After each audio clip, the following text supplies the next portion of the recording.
म्हजो आवडीचो छंद. लोकांक वेगवेगळे प्रकारचे छंद असतात. दर एकल्याक कसलोय तरी छंद आसताच अशें आमी म्हणूं येता.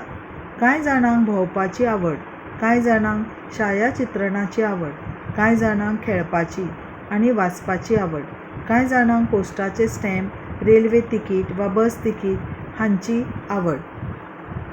तुमकां अजाप दिसना, म्हाका बागकाम खूब आवडटा.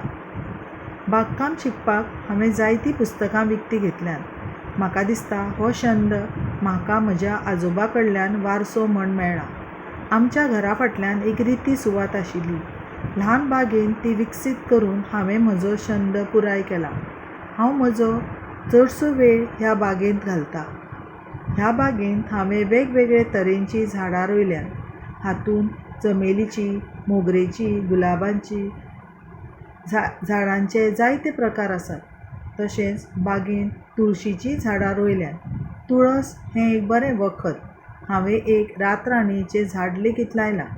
रातच्या वेळार रातराणीचो परमळ पयस पयस पातळटा. पयलीं घरांतले लोक म्हज्या ह्या छंदा आड आशिल्ले. अभ्यास टाळपाचें म्हजें निमित्त अशें तांकां दिसलें.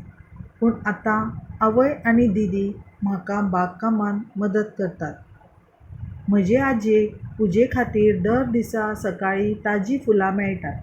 घरांत फुलांचो सुवास पातळटा. म्हज्या इश्टाकय म्हजो हो छंद आवडला. ताणें बागकाम सुरू केलां. बागकामाच्या ह्या छंदांतल्यान म्हाका जायते फायदे मेळ्ळ्यात.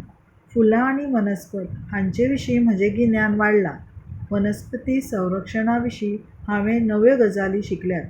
म्हजी बाग फुलता तें पळोवन काळीज रुंद जाता, अभिमान जाता.